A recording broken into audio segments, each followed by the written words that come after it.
看中的这个树桩，是因为它有多条枝干，而且粗枝多，在造型上选择性比较大。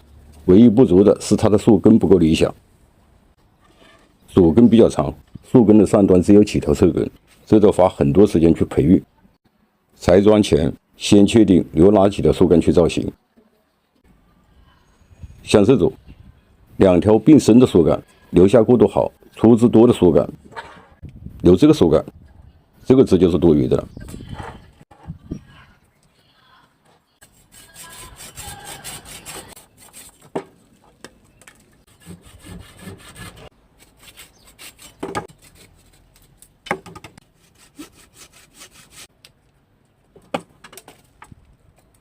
裁掉多余的树干，树桩的造型轮廓呈现出来。这个桩可以做多干造型，依据各树干的粗细高矮，确定树干主副的地位，选择最粗最高的做主干，就选它。依据树干的弯曲变化方向，做一个重生斜杠式造型比较合适。这条树根培育好，可以形成向后拖拉的抓力。从这里把主根裁断，养出多枚粗根，主要的培育方向还在这个拖根的养成上。把这个枝做顶，这些树干向外飘，朝这个方向向形成树势。裁桩要确定造型，想好培育方向，动手时才能把枝干充分利用好，剪错了就没有后悔机会了。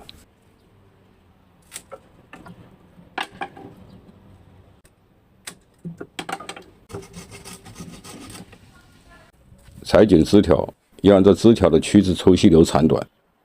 对下重桩不甚了解，裁剪时多留一个牙节，戳压之后再补一刀，这样更保险。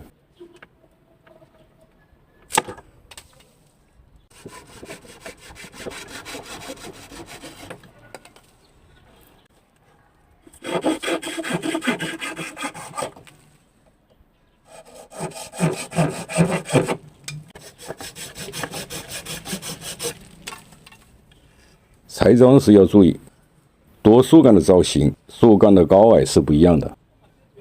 这是副干，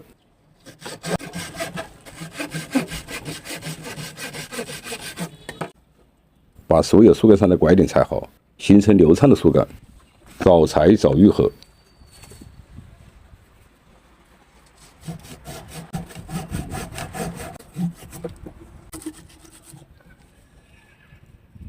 3条并行的枝，把中间的枝去掉。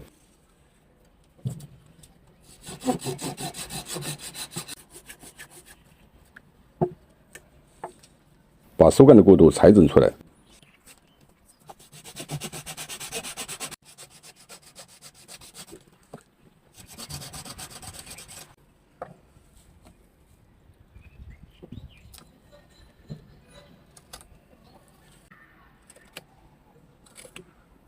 所有的接口修平直，这样有利愈合。裁这条根要尽量的缩短树根与树干分叉点的距离。从这条根开始，对直的裁。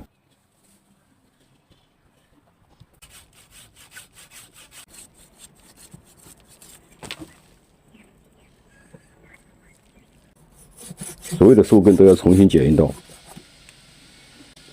关了时间长，前面失水了，很难长出根来。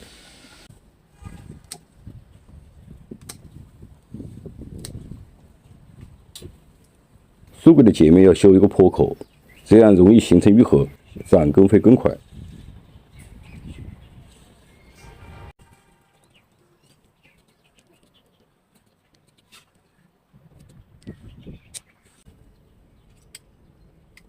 枝干的截面也做同样处理。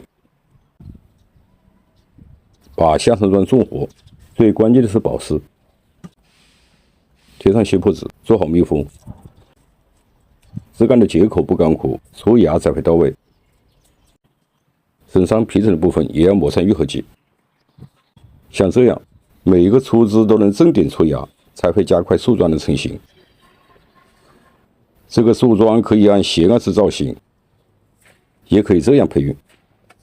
老铁们，你喜欢哪一种造型？保湿要用这种超薄的膜，用保鲜膜压是拱不出来的。